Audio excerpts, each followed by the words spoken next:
El selfie es interesante, pero el selfie lo que hace es capturar un momento, como cualquier foto, captura un momento específico. Lo malo no es el selfie, lo malo es quedarse en el selfie, quedarse en el momento del selfie. Yo creo que me acompañen en la Biblia a Mateo, capítulo 17. Capítulo 17 del Evangelio de Mateo. Vamos a leer desde el verso 1.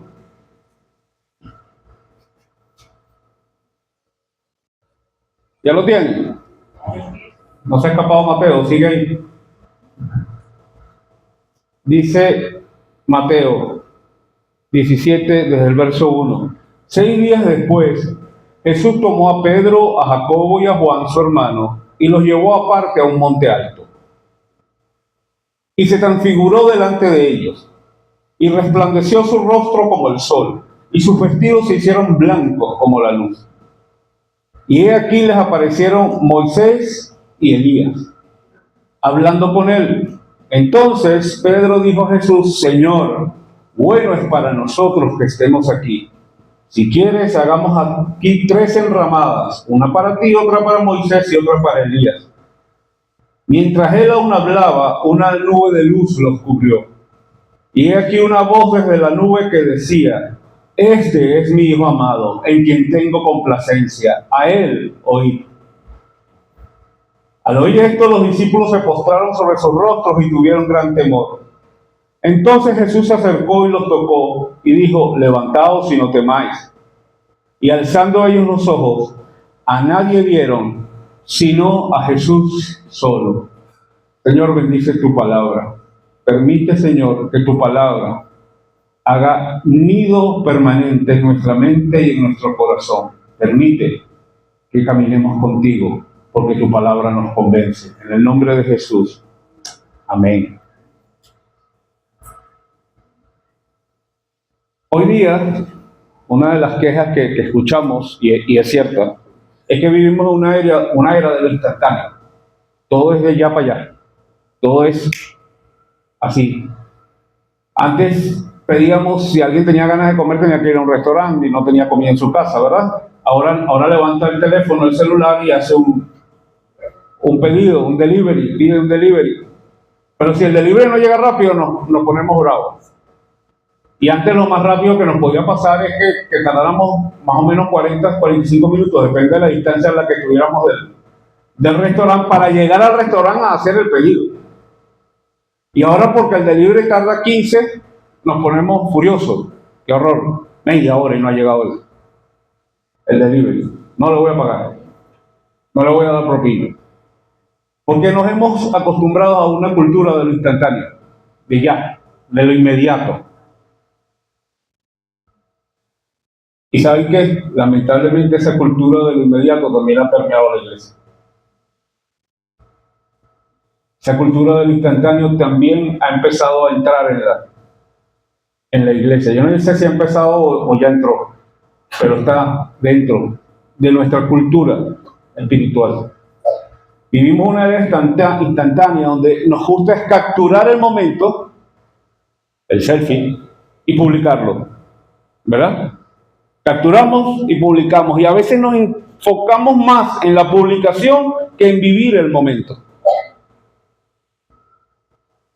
Hay memes donde han exagerado en forma de broma, pero es verdad, hay gente que va a comer y cada media hora sacándole fotos a la comida. Cuando come, la comida está fría.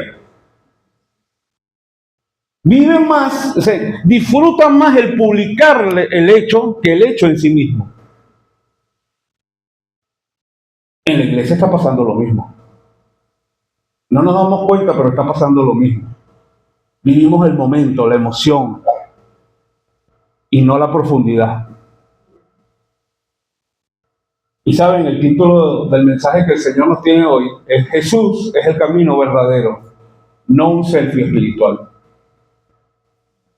Porque en la iglesia nos hemos acostumbrado a tomarnos selfies espirituales, a vivir el instante. Y cuando salgo se acabó el instante y se acabó todo.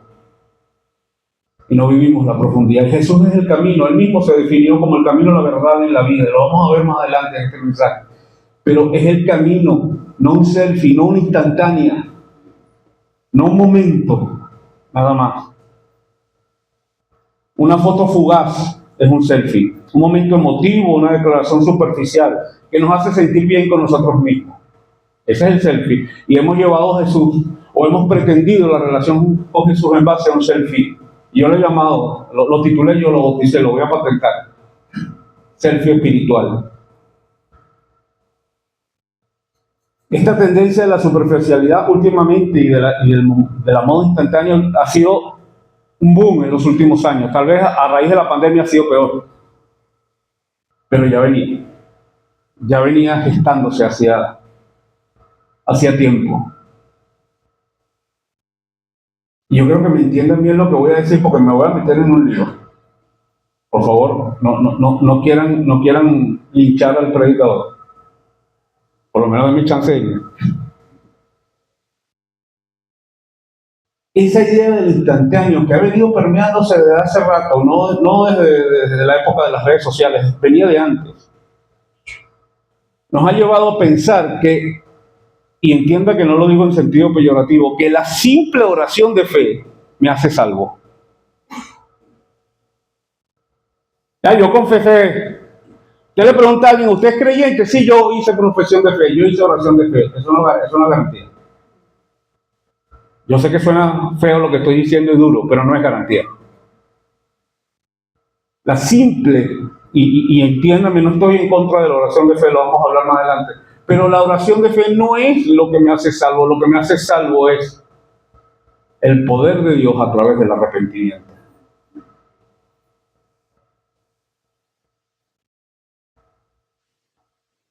Cuando oímos en este versículo, en este pasaje, al final, cuando vimos la voz del Padre hablando, ¿qué le dijo a los 3 discípulos que estaban ahí? Él es mi hijo amado en cual tengo contentamiento, complacencia. A Él oíd. Síganlo a Él. No al momento, no a Él. No al instante, no a la emoción, a Él. No a los personajes, a Él. Como hemos dicho en los últimos tiempos, y esos últimos tiempos van desde el siglo XIX para acá, no crean que es de ahora, se ha extendido la idea que no tiene, y se lo digo con mucha seriedad, no tiene fundamento en la Escritura. Respecto a que una persona simplemente salva porque hace una oración de fe. Y usted ya, hemos llegado al punto que cuando tú le preguntas, como dije antes a alguien, ¿usted es cristiano? ¿Usted es creyente? ¿Usted es algo? Sí, yo hice oración de fe. No te pregunta, yo creo en Jesús, no te dice, yo sigo a Jesús. No, yo hice oración de fe. Si lo reducimos a eso, estamos mal.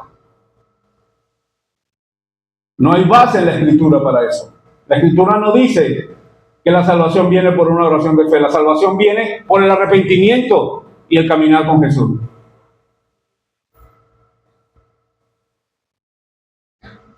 Obviamos hacer en esta generación, sobre todo, hacer hincapié en el arrepentimiento. Ustedes ven que es común que en muchas prédicas se olvidan del arrepentimiento, se olvidan del pecado, se olvidan de que somos pecadores. Bueno, no le digas eso porque a la gente no le va a gustar. Estamos reemplazando la obra del Espíritu Santo por la comodidad de lo que quiero oír. En ninguna parte, repito, ni del Antiguo Testamento ni del Nuevo Testamento, la acción simple del hombre puede generar salvación. El mensaje bíblico es claro, es directo. Jesús inicia su ministerio en Marcos 1:15 diciendo, el tiempo se ha cumplido y el reino de Dios se ha acercado, arrepentíos y creed en el Evangelio. En algún punto dice, con que repitan una frase van a ser salvos. No, ¿verdad? ¿Qué dicen? Creed y arrepentíos. Pero esa parte no nos gusta, porque esa parte significa algo que es renunciar a mí mismo. Y lo vamos a ver. Y es el requisito que pone Jesús. La salvación no comienza con el hombre acercándose a Dios. Y ese es el engaño que hemos tenido durante muchos años. La salvación, repito, no comienza con el hombre acercándose a Dios, comienza con Dios acercándose al hombre. Es el camino inverso. No es lo que yo hago, es lo que Él ya hizo. Efesios 2:8-9 dice Pablo, porque por gracia sois salvos por medio de la fe. Y esto no de vosotros, pues es don de Dios, no por obra, para que nadie se gloríe. Y entendemos que, bueno, que no es por obra porque no es por mérito. No, no dice mérito. Dice no es por obras, no es por nada de lo que tú hagas. Es por lo que Él ya hizo. La fe viene, inclusive la fe viene de Él. No tengo el más mínimo mérito en mi salvación. Pablo no dice que el hombre genera la fe. Al contrario, dice que es un don de Dios. El hombre lo que hace es reconocer su condición. Lo que yo hago es reconocer en qué condición estoy. Y entonces opera la fe. ¿Ven? Pero tengo que primero reconocer dónde estoy y quién soy. Pero para el decisionismo, y eso también es una frase acuñada por mí, el decisionismo positivista del siglo XX le es más fácil, le es más agradable al oído humano decir que es por lo que algo que yo hago, por lo que yo decidí. Lo que tú decidiste también es un don de Dios. ¿Y saben por qué? Porque la confesión de fe o la oración de fe me permite contar conversiones, me permite hacer estadísticas. Ah, mira, tanto ustedes no se han dado cuenta que últimamente se ha reducido todo a contar las conversiones, a contar las oraciones de fe que se han hecho. Se hizo un evento y se hizo 1000 confesiones de fe. ¿Y cuántos están caminando con Jesús? Bueno, ahí la estadística empieza a trabarse. Con toda responsabilidad lo digo, hermano. Dios no es Dios de números. A Dios le importa bien poco los números. A Dios le importan los corazones convertidos.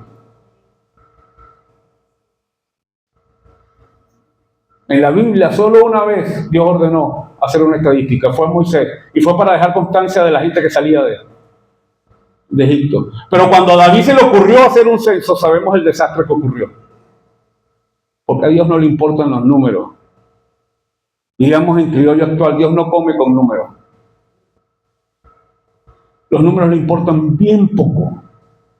Le importan los corazones convertidos. Le importa la verdad.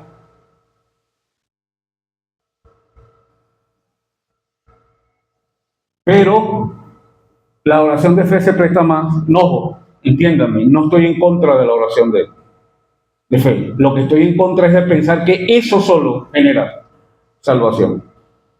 Eso es un paso importante, sí, es bueno, es necesario guiar a las personas en la oración de fe, sí, pero no los dejen ahí, por favor, no los dejen en ese selfie espiritual.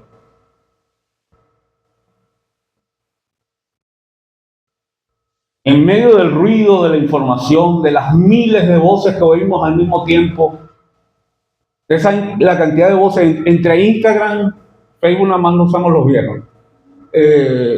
Instagram, Lucho, tú estás en viejo, no te hagas el loco. Tú estás en esa área.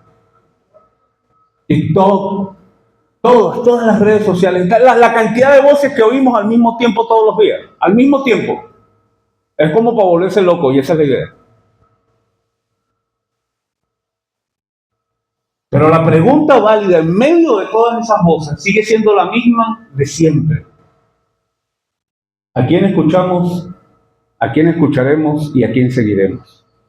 Es la misma pregunta que hizo Josué en la tierra prometida, cuando estaban en la tierra prometida y le dice al pueblo de Israel, decidan hoy a quién van a seguir, si a los dioses del otro lado del Jordán o a Jehová, pero yo en mi casa seguiremos a Jehová. Es la misma pregunta que hizo Elías en el Monte Carmelo, cuando hizo literalmente esa prueba de fuego con los profetas de Baal y de Astartet. Y decidan ahora si Baal es Dios o Jehová, y síganlo. La pregunta siempre es la misma. El problema es que la respuesta a veces es dudosa. La pregunta sigue siendo siempre la misma. ¿A quién seguimos? ¿A quién escuchamos? La voz de la nube dijo: Él es mi Hijo amado en quien tengo complacencia. A Él oí. Y se lo traduzco en criollo: a Él seguí. Vamos a volver a ese texto base, a Mateo 17. La transfiguración es el punto. A veces pasamos por eso y lo vemos: qué bonito, Jesús se transfiguró. Fue celestial. Fue un selfie. No es mucho más profundo que eso. Ese pasaje está repetido en Marcos 9 y en Lucas 9.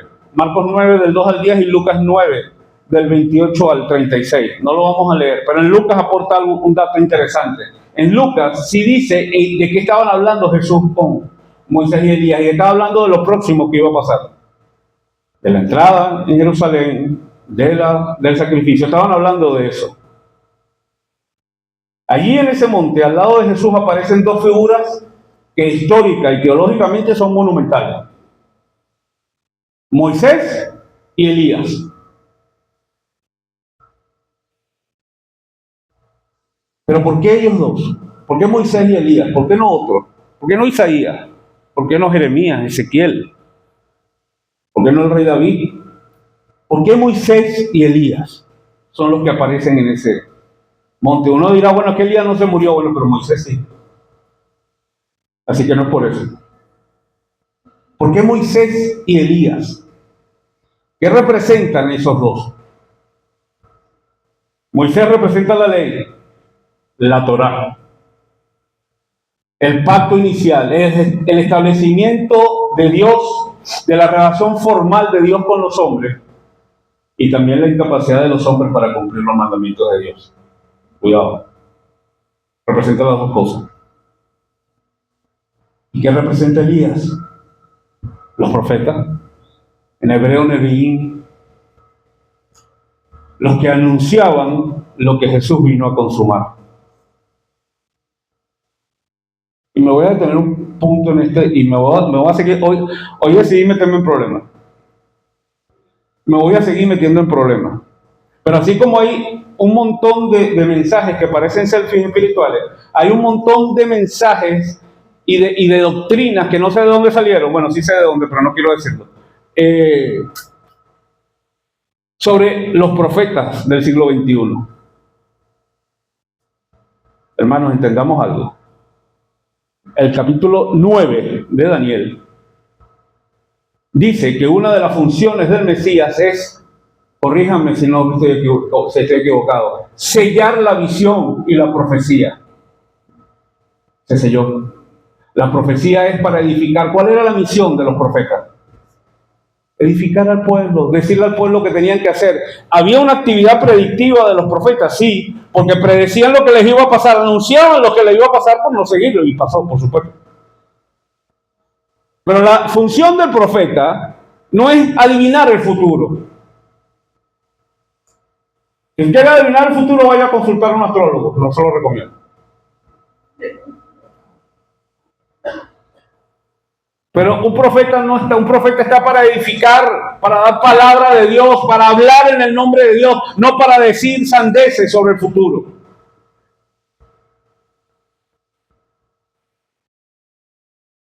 Por eso estaba Elías ahí, porque representaba eso, y representaba que Jesús cumplía las dos cosas: la ley que el hombre no podía cumplir por sí misma, y el anuncio de los profetas. Por eso aparecen esas dos personas ahí. No es para que Pedro se hiciera un selfie, ya lo vamos a ver. Pedro también se quería hacer un selfie de la época.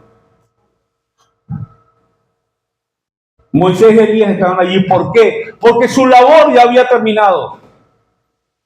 Ya la ley había cumplido su propósito. Ya los profetas habían cumplido su propósito. Era el tiempo de Jesús. El tiempo del cumplimiento. La ley exigió y el hombre fue incapaz de cumplir.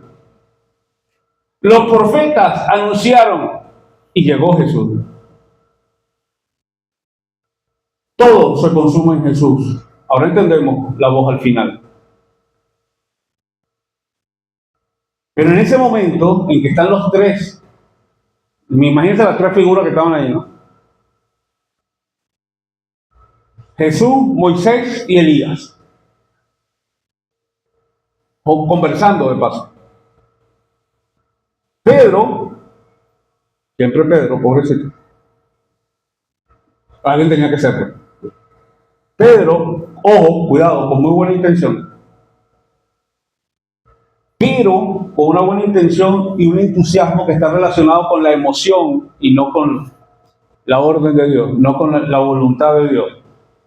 Propone hacer tres enramadas, entendamos, tres tiendas de campaña, tres sukkot, tres cabañas, tres tabernáculos.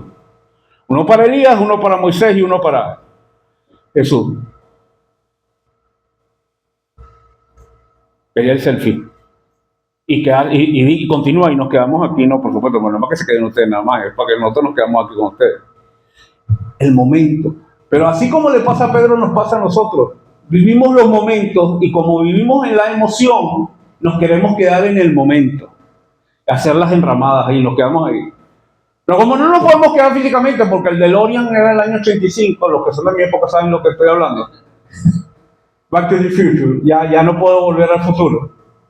Pero como ya no puedo viajar en el tiempo, entonces me saco el selfie. Y espiritualmente vivimos de selfie en selfie.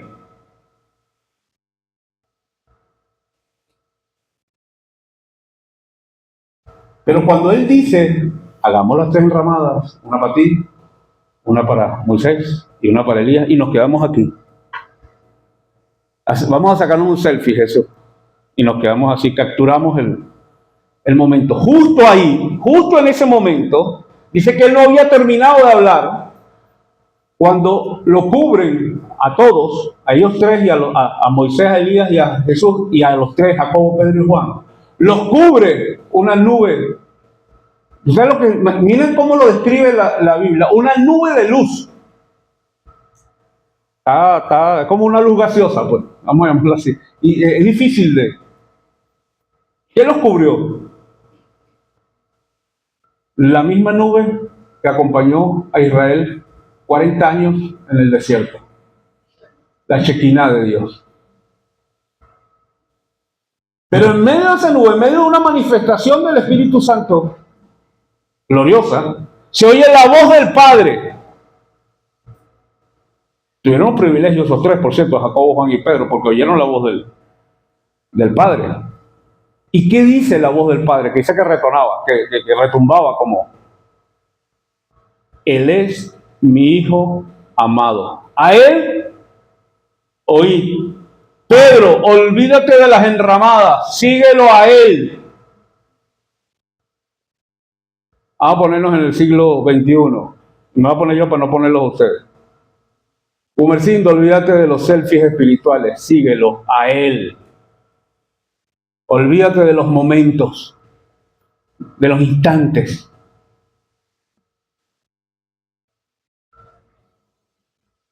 Escúchenlo a Él. Y el pasaje finaliza diciendo que ellos alzan los ojos, porque en lo que oyeron la voz de la nube, para el piso. Yo también lo hago, hermanos. Cúbranse. Alzando los ojos, no vieron a más nadie, sino a Jesús, porque el asunto es con Él. No es con la ley, no es con los profetas, es con Jesús.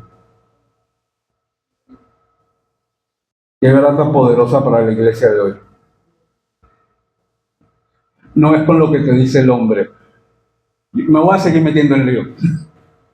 No es con los apóstoles del siglo XXI, no es con los profetas, no es con lo que te dicen que partes con Dios, es con Jesús con el que tienes que caminar. Solo con Él.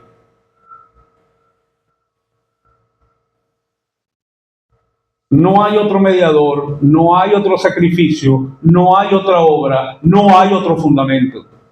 Él es la única forma de llegar al Padre. Es la única, no hay otra alternativa, no hay más enramadas. Pero aquí cabe una pregunta: si Jesús es el único medio para llegar al Padre, ¿cómo nos acercamos a Él, al Padre? porque le caímos a golpes a la confesión de fe cuando empezamos el mensaje. ¿Cómo accedemos a esa comunión con el Padre? La Biblia tiene la respuesta. Eso es lo bueno de la Biblia, que tiene la respuesta siempre. Arrepentimiento. No selfie, no instante, es caminar en arrepentimiento. Mateo 4:17 repite lo que acabamos de leer hace un rato en Marcos. Arrepentidos porque el reino de los cielos, se ha acercado. Arrepentidos. Por eso iniciamos este mensaje detallando el problema con el abuso de la confesión de fe. No con la confesión de fe, con el abuso de ella. Que se utiliza como una especie de prueba de salvación, de un ticket para el último autobús para escapar del infierno.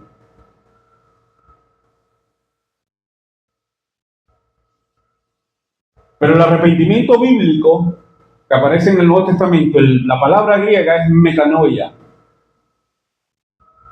Ya va a empezar con su griego. No tengan la culpa, se lo escribieron en griego. Metanoia, que no es una simple declaración de principio, es algo más profundo, es un cambio. Lo vamos a ver, pero no me voy a adelantar. Porque si yo hago una simple confesión sin arrepentimiento, suena algo así como, creo en Jesús, mi Señor y mi Salvador, pero sigo haciendo lo que me da la gana. Esa es una confesión sin arrepentimiento, y muchos hemos caído en eso. El verdadero arrepentimiento dice, me vuelvo de mi camino, doy la vuelta y camino con Jesús. ¿Se dan cuenta que son dos? Se parecen pero no son iguales? Cuando usted y yo hacemos una conversión, entre comillas, de pura palabra, somos como una caja. Imagínense una caja que está vacía y le pone la etiqueta de cristiano, pero no hay nada dentro. Eso es una confesión vacía. El cristianismo es una llamada radical a cambiar. Y cabe una pregunta, ¿y cómo puedo saber si yo de verdad estoy caminando en ese arrepentimiento? Pues la Biblia lo vuelve a decir. La Biblia siempre tiene la respuesta. Como dijimos antes, el término griego es metanoia. Metanoia literalmente, traducido literalmente, significa cambio de rumbo, cambio de posición. Es decir, estoy para acá y me volteo para acá. Eso es metanoia, cambio radical, completo de rumbo. La misma palabra de Dios nos presenta las señales que nos muestran que nuestro arrepentimiento va por buen camino. Según de Corintios 7:10 dice, porque la tristeza que es según Dios produce arrepentimiento para salvación. De que no hay que arrepentirse. A Pablo le gustaban los trabalenguas. Pero la tristeza del mundo produce muerte. La tristeza que según Dios produce arrepentimiento para salvación, de lo cual, de lo que no hay que arrepentirse es de esa arrepentimiento, valga la redundancia, de que no hay que arrepentirse, pero la tristeza del mundo produce muerte. Es decir, el arrepentimiento no es, bueno, vamos a seguir. Esa es la tristeza del mundo. El arrepentimiento es sentir dolor por el pecado, sentir tristeza verdadera por los pecados que cometemos. Y el segundo paso es avergonzarme de ellos. O sea, no ufanarme. No decir, es que Dios me acepta como yo soy. Esa es la gran mentira del cristianismo humanista del siglo XX y XXI. Es que Dios me acepta como soy. Mentira. La Biblia no dice eso en ninguna parte. La Biblia no dice que Dios me acepta como soy. La Biblia dice que Dios me ama a pesar de lo que soy. Lo cual significa que lo que soy es bien feo. Porque se me ama a pesar de lo que soy. Es como dice, tú lo amas, sí, a pesar de lo feito que es, yo lo amo. A pesar de lo que somos, pero no para dejarnos como somos, sino como debemos ser. Entonces, el punto es que debo avergonzarme de mis pecados. Dice Hechos 2:37, que después de que Pedro, hace aquella primera gran prédica, que se convierte en ¿cuánto? Ay, hay que leer la Biblia, no mentira. Vamos a ponerlo en que se convierte en un gentil. En el mismo Pedro que había negado, por cierto. Fíjense si se había arrepentido. Esos que se convierten le dicen, verso 37 del capítulo 2 a Pedro, al oír esto se compungieron de corazón y dijeron a Pedro y a los otros apóstoles, varones hermanos, ¿qué haremos? Porque metimos la pata hasta las orejas. Es lo que quieren decir. ¿Qué hacemos? Esa es una verdadera conversión. Evidentemente debemos confesarlo. Ahí entraría una verdadera confesión de fe. Pero no se queda ahí. Porque no basta confesarlo. Hay que abandonarlos también. Hay que dejar los pecados de un lado. No hay que ser es que yo soy alcohólico. Me pongo tristísimo cuando me emborracho. Pero después que se me pasa vuelvo a buscar la botella. Sigue en el mismo. No se trata solo de confesarlos, se trata de abandonarlos, de dejarlos a uno, de cambiar, metanoia, cambiar de rumbo. Isaías 55:7 dice, deje el impío su camino y el hombre inicuo sus pensamientos, y vuelva hacia Jehová, el cual tendrá de él misericordia, y al Dios nuestro, el cual será amplio en perdonar. Por cierto, esto demuestra que el Dios del Antiguo Testamento, para aquellos que se la pasan, es que Dios del Antiguo Testamento era diferente, no era el mismo. Fíjense lo que dice Isaías. Él es amplio para perdonar, si te arrepientes.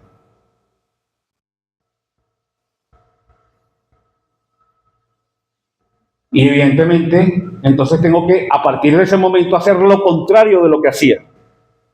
Esa es la metanoia. Irme para el otro lado. Si antes era para el este, ahora me voy para el oeste.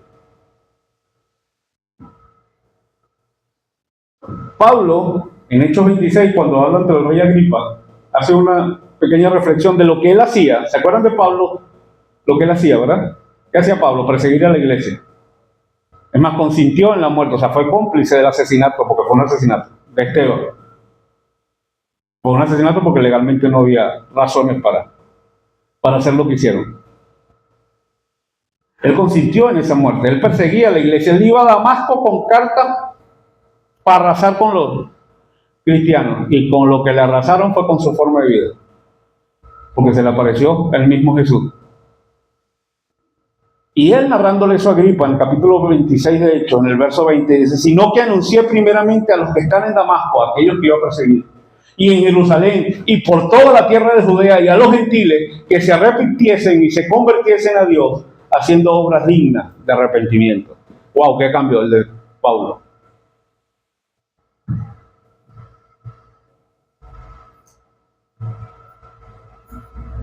Cuando usted y yo entendemos toda la extensión del arrepentimiento, que no se trata simplemente de una receta mágica, no es una fórmula sacramental, podemos entender entonces por qué Jesús dice que muchos procurarán entrar y no van a poder. Mateo 7:21, el Señor dice, no todo el que me dice Señor, Señor entrará en el reino de los cielos, sino el que hace la voluntad de mi Padre que está en los cielos. Esa parte de la Biblia son las que preferimos no leer. Dicen que no todos los que le dicen Señor van a entrar.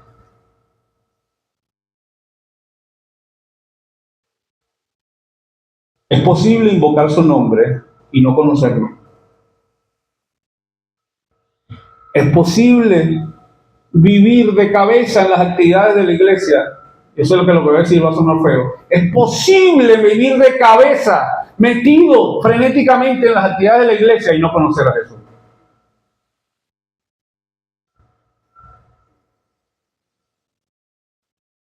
posible decir que soy cristiano y no tener conversión real. Porque no tengo una vida que está transformada por el Espíritu. Porque el Espíritu Santo no entra a transformar, sino cuando yo me arrepiento.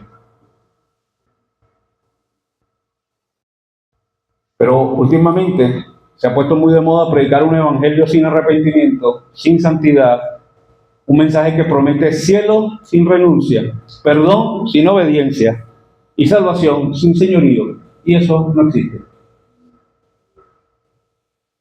En la Biblia eso no está. No existe salvación sin señorío. No puedo ser salvo si Jesucristo no es mi Señor de verdad. No puedo ser salvo sin arrepentimiento y no puedo ser salvo sin santidad.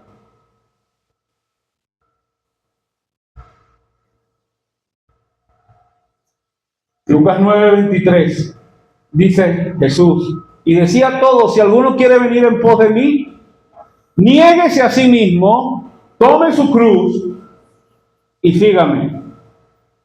Ese evangelio disminuido que se ha puesto últimamente en boga ofrece una salvación sin cruz. El evangelio del reino ofrece una cruz que conduce a la salvación. ¿Se dan cuenta que son diametralmente opuestos? Como dijimos, no se trata de mirar hacia un momento emocional del pasado. Se trata de vivir con Jesús en el presente. Con el Espíritu Santo llevándome, guiándome. La verdadera oración de fe no es una fórmula aprendida. No es un momento del pasado. La verdadera oración de fe es la que de la que Jesús habló cuando puso el ejemplo del publicano y del fariseo. No la del fariseo, la del publicano. Lucas 18:13, donde el publicano decía, Dios es propicio a mí, pecador. Esa es la verdadera oración de fe, la que reconoce quién soy y a quién necesito para cambiar. No la que dice que cambio porque yo decidí cambiar. Hoy pareciera que la enseñanza del arrepentimiento está siendo eliminada o por lo menos minimizada en las iglesias, en el cristianismo moderno. Y saben, eso explica por qué tanta gente que se llama cristiano actúa igualito que los que no lo son. No hay diferencia entre uno y otro. El arrepentimiento es una mano que tendemos hacia el perdón que nos ofrece Dios.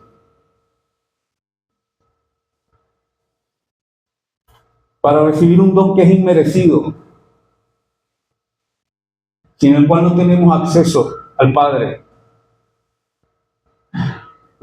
¿Saben? No es suficiente saber que Jesús es el camino. No es suficiente repetirlo. Jesús es el camino. Hay que caminar por ese camino. ¿De qué me sirve saber cuál es el camino a La Guaira si nunca voy? ¿Conoce la playa? No, pero sé cuál es el camino.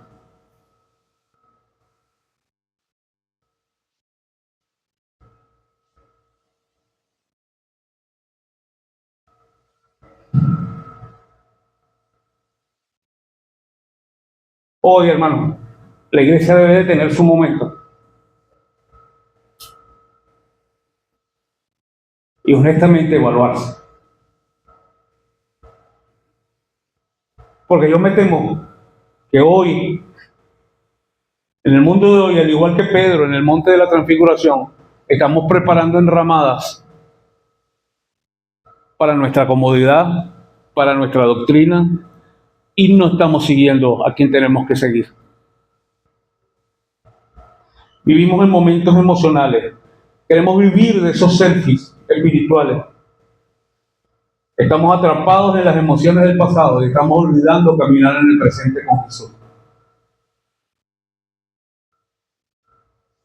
En el verdadero arrepentimiento, en la gracia, estamos permitiendo una desviación gradual del Evangelio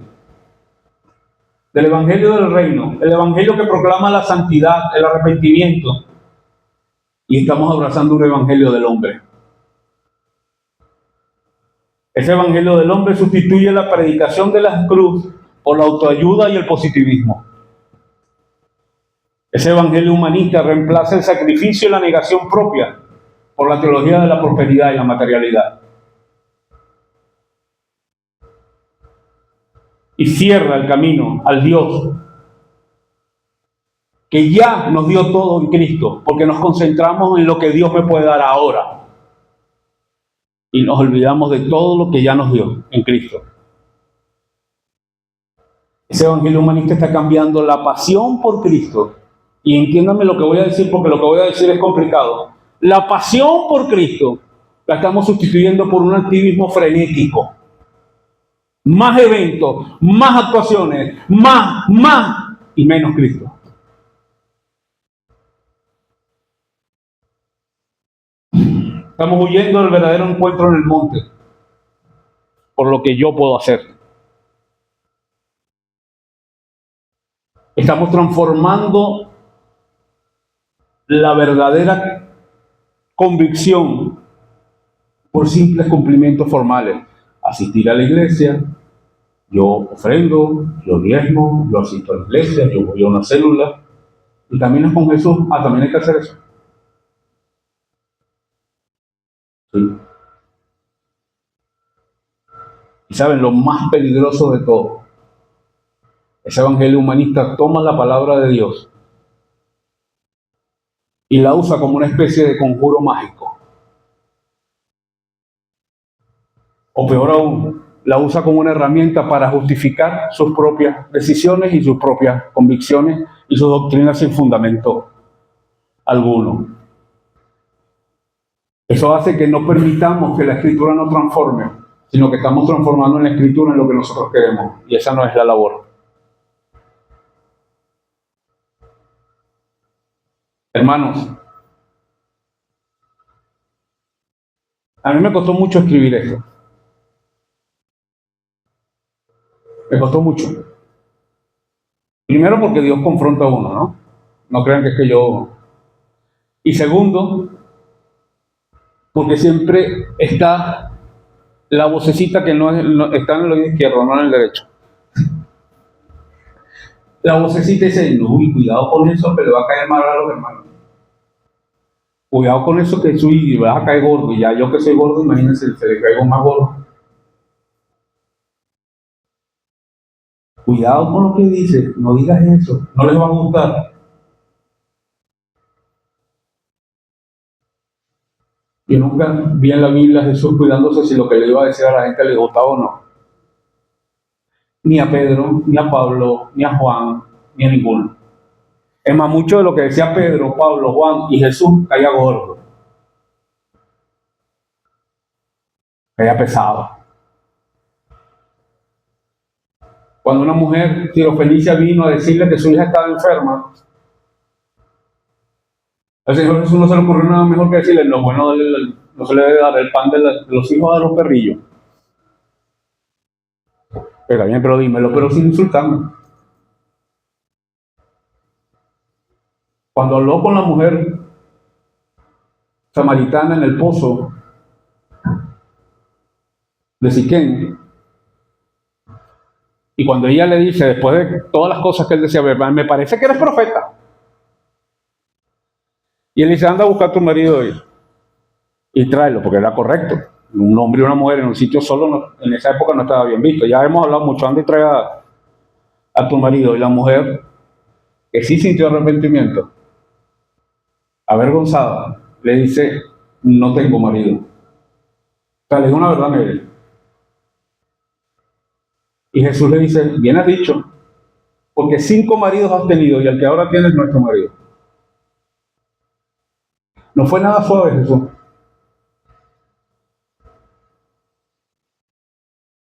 Usualmente Jesús no es suave, porque cuando me dicen pecador, eso no le cae simpático a nadie. A nadie. Pero es lo que soy. Imagínense que me diga, ¡ay, qué flaco estás! ¡Qué hipócrita!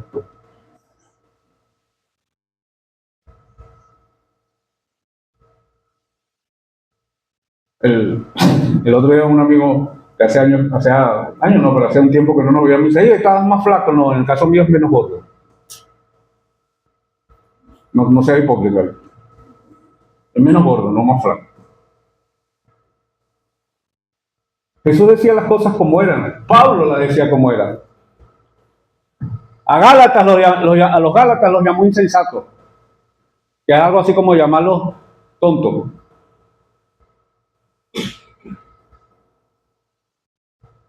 Si usted y yo que somos la iglesia nos olvidamos que el mensaje que nosotros debemos transmitir es arrepiéntanse y busquen el reino,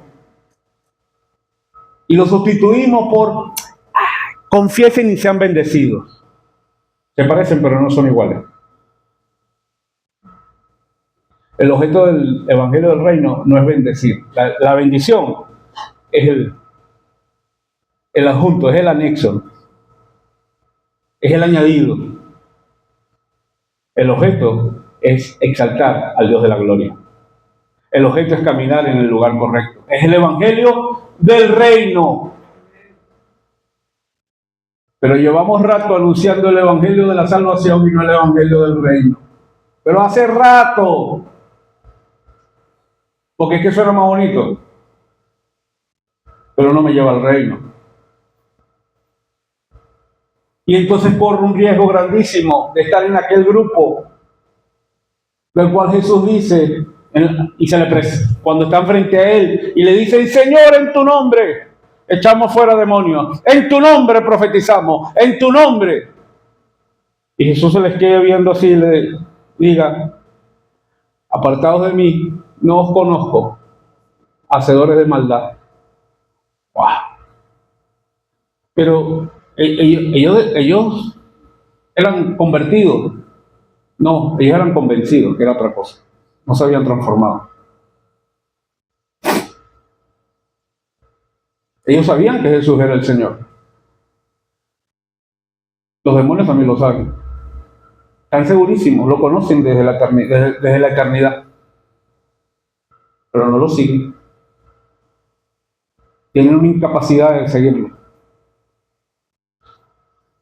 Si usted y yo queremos transmitir el mensaje correcto, es el mensaje de arrepentimiento.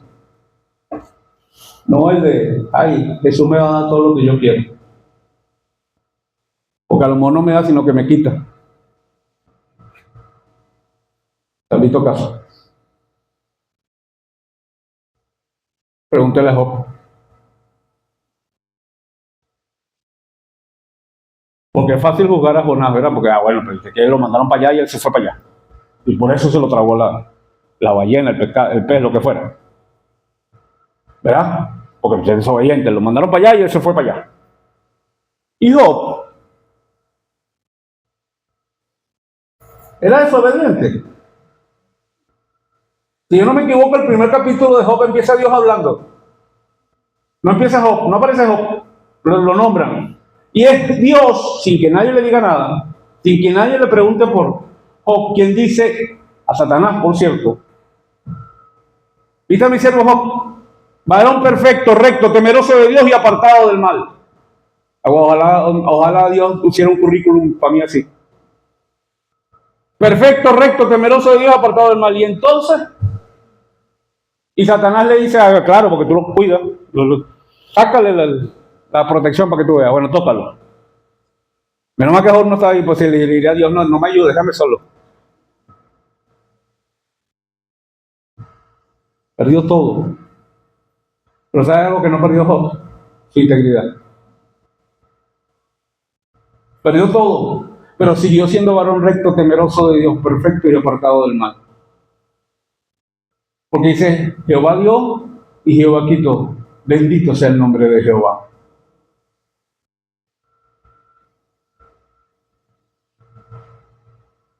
Y por segunda vez, en el capítulo 2, y sigue, como dicen los mexicanos, otra vez la mula del trigo. Dios le dice a Satanás, ¿viste a Job?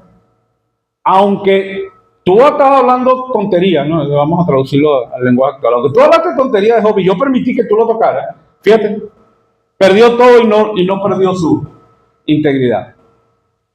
Y Satanás, que es insistente, eso hay que reconocérselo. Claro, porque no lo dejaste que lo tocara a él. Déjalo que lo toque a él, en su oficio, para que tú veas cómo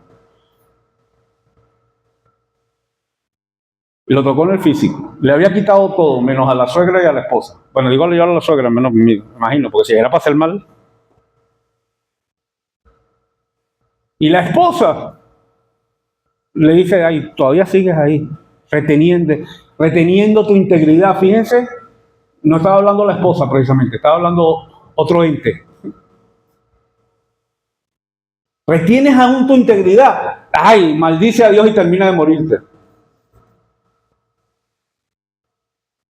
Y Job retuvo su integridad. Así que cuidado con ese anuncio de ese evangelio devaluado, de que Jesús me da todo lo que yo quiero. Ese evangelio barato. Ese evangelio baratísimo. El evangelio de Black Friday. Le rebajan. Todo lo rebajan. Porque a veces Jesús no solo nos da, sino que quita. O permite que nos quiten. Pero ahí sí entramos usted y yo. Está en usted y en mí retener la integridad. Está en usted y en mí seguir en el mismo camino. Si usted y yo vendemos, con el perdón de la frase, un evangelio que dice confiesen para que reciban la bendición de todo lo que quieren, el resultado va a ser una generación de cristianos que tienen una confesión de labios, pero una vida de negación.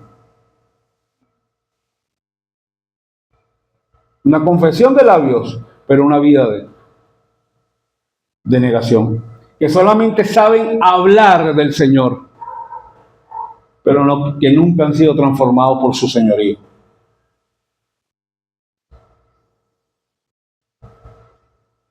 Que no han visto a Jesús sin nadie más en el monte, como lo vieron aquellos tres cuando desaparecieron Elías y Moisés, sino que quieren seguir viendo a Jesús en las enramadas, y quieren ver a ese Jesús como ellos lo quieren ver, y quieren ver a Jesús en su comodidad, en su selfie, en lo que le agrada.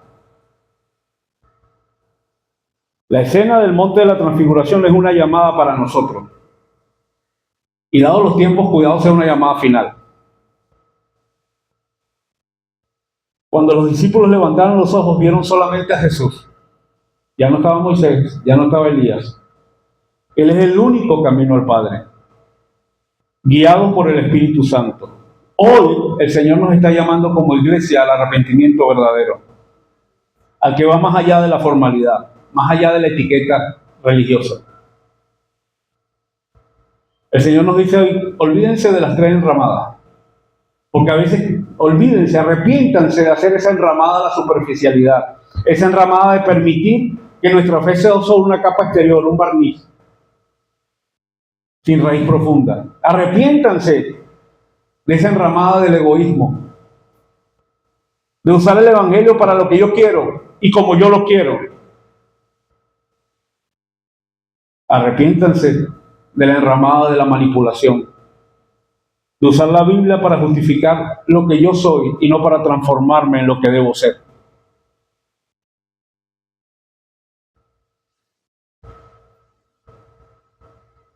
Antes leímos hace un rato 2 Corintios 7:10 y voy a permitir leérmela otra vez para finalizar.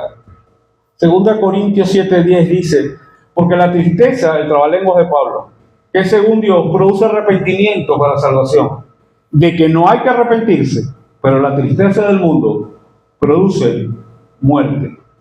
No basta una simple cara larga porque peco. Es sentir dolor de verdad, porque estamos ofendiendo al Dios de la gloria.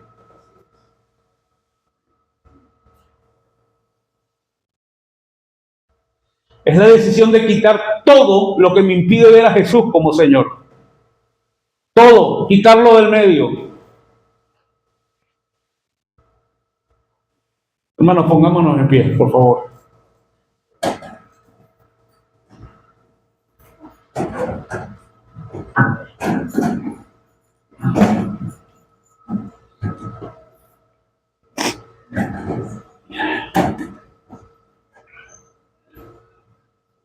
Si en verdad estamos cansados de una fe superficial, de un cristianismo sin poder, si usted y yo sabemos en nuestro corazón que estamos viviendo de alguna manera o hemos permitido transitar por un evangelio del hombre y no el evangelio del reino, hoy es el día de volver a la cruz, al arrepentimiento de verdad.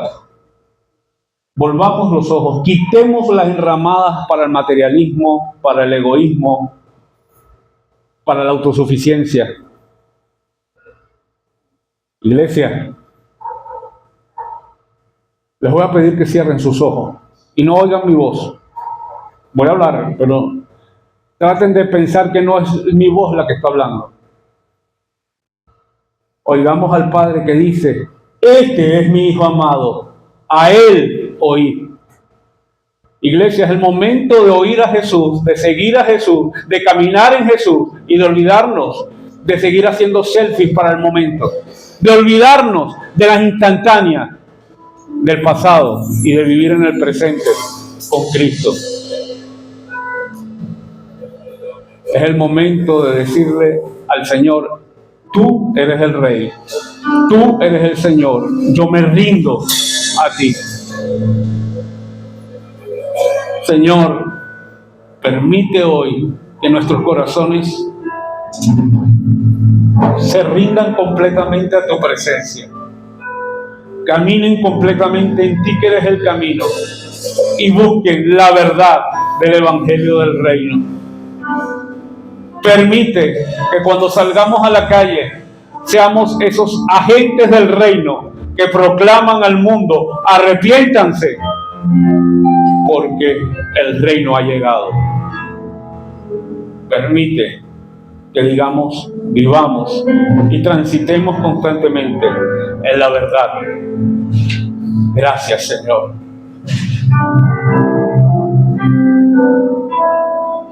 Alerta de dulce, Señor, dolor.